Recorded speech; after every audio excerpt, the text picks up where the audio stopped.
Hello and welcome back to LinaCreated, where we talk about creativity, monetizing that creativity, and future-proofing our business. This week is the penultimate challenge where I'm going to be creating a unique piece of art using only my orange art supplies. It's the second to last challenge, part of the 30 finished pieces challenge. And yeah, so I look forward to seeing you guys' response. This week, I'm trying something a little bit different using a wider range of the color orange. And we're going to see what I'm able to make using this particular color. I don't have that much experience using it. I was surprised the amount of shades that there are of orange, and you might be surprised too. And I really had quite a lot of fun with it, even though it took a long time for me to complete it. But you guys will see. I did go on live. So next week you'll be able to actually catch me on live doing some of the next challenge. And I do hope that you guys really enjoy this episode. All right. Otherwise, I thank you very much. You have a great day.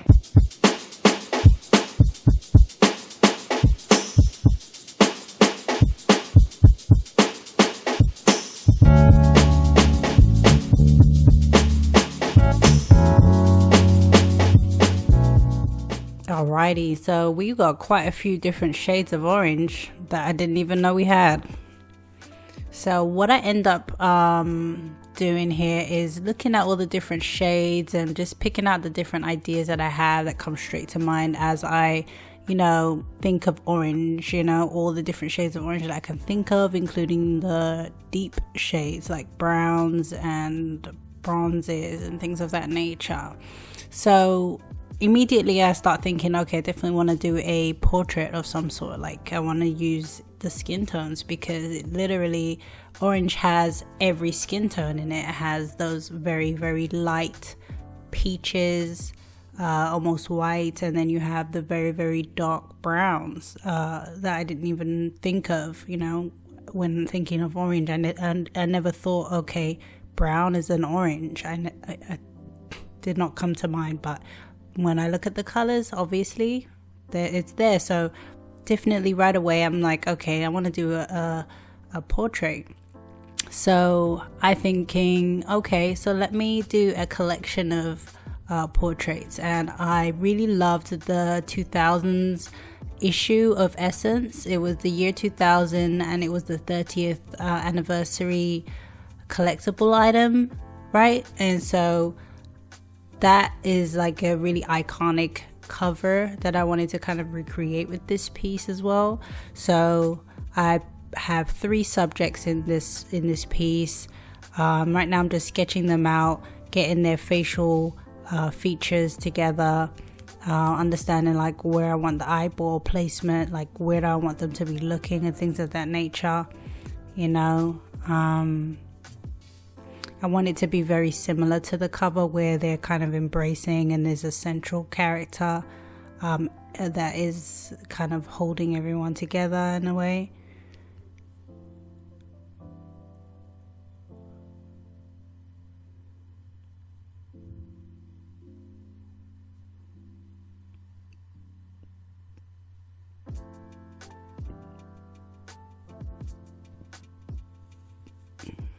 At this point, I already know I want to do 3 different skin tones.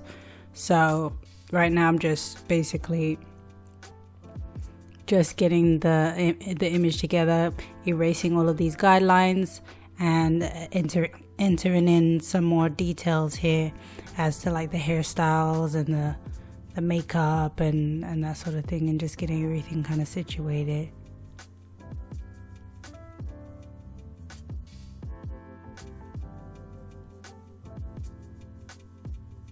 The way I made it my own is obviously to add those really long, elegant necks and, statuesque type of body shape.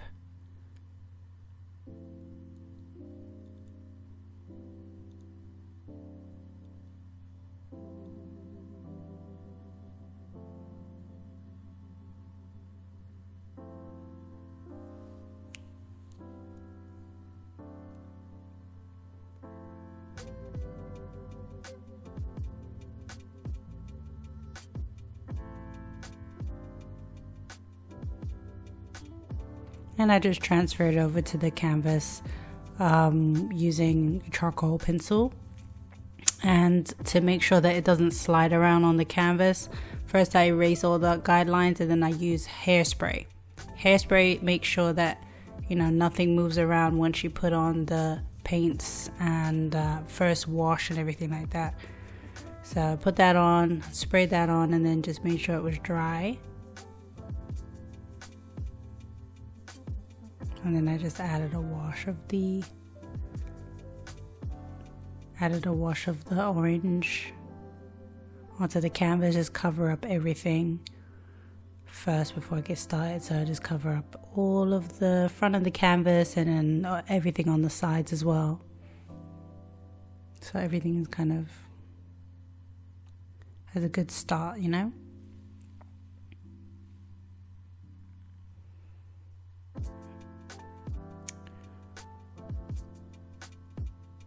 Right now, so I'm just sitting about mixing together a light color for the first character, because she's gonna have a very light skin tone, the lightest skin tone.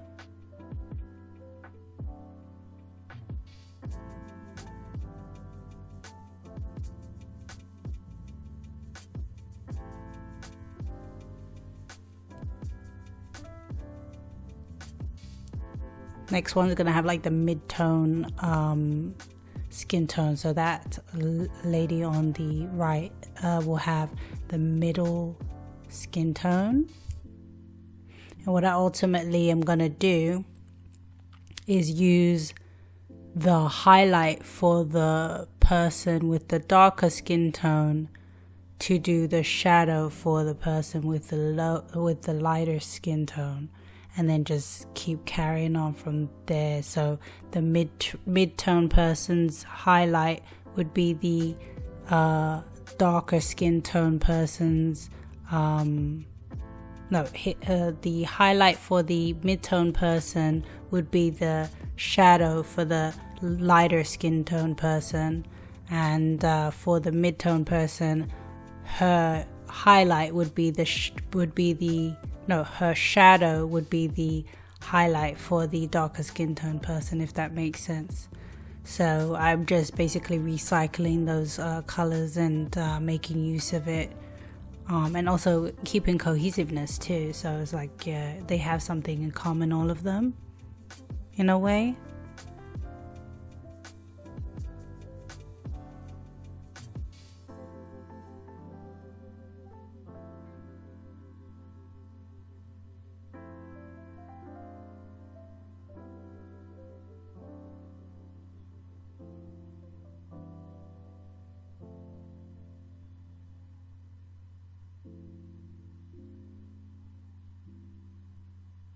I think this is where I kind of messed up.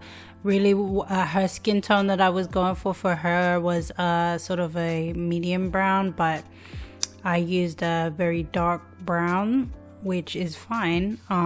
It just wasn't exactly what I was going for. I was trying to do a gradual move, so you know, she does have much a darker skin tone than what I was going for, and adding in the highlight wasn't going to work from there because I was working with wetter paint. So but it really, she has a beautiful skin tone in the end. It just is not exactly what I was going for, but it's very lovely anyway.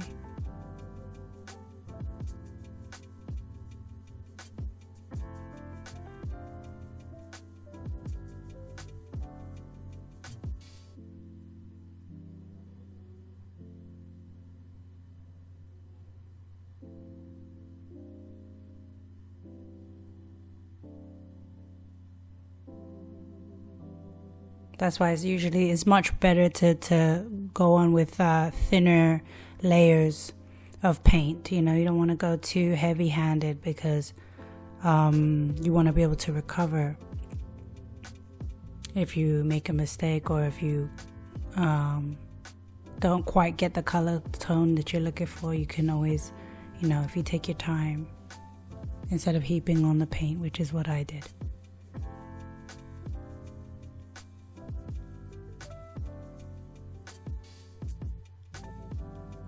Yeah, so here I'm just popping in the shade using the darker skin tone girl's highlight as a shadow for her.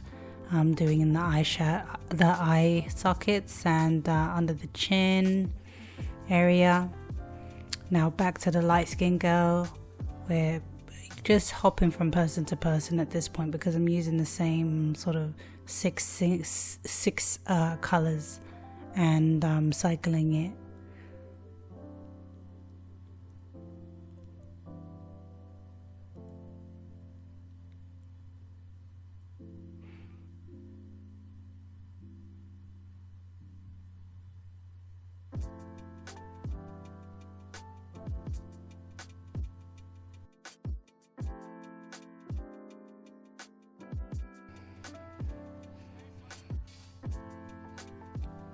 So now I'm adding in a bun on her head.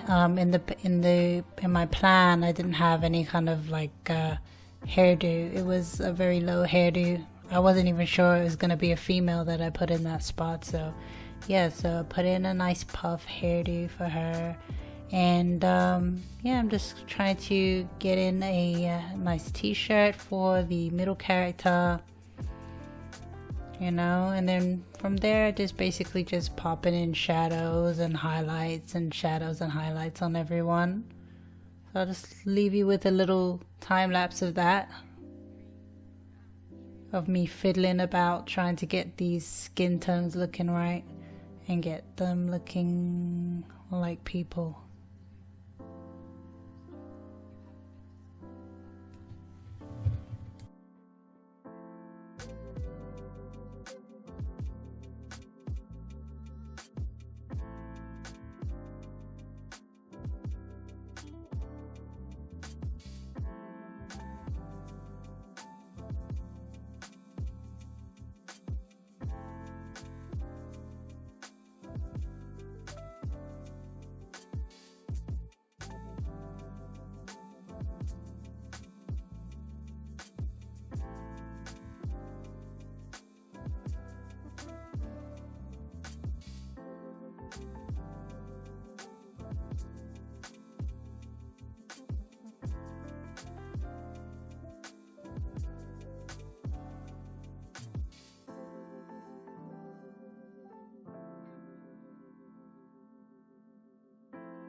Now they're looking good. I'm loving how they're all looking actually. They really are, they do have like an individuality. You could tell that they're like all individuals, and I love their facial expressions, and the shading and the highlights are coming together really, really nicely. So I'm quite happy with that. I feel like this was a long, long way, a long battle, a long battle through the ugly stage, and I'm on the other side of it now. Uh, yeah, so I feel like it's a really good So let me know what you think. Leave me a comment. Make sure that you like the video, subscribe, hit the notification bell for the next upload, and have a really great day. Thanks for watching.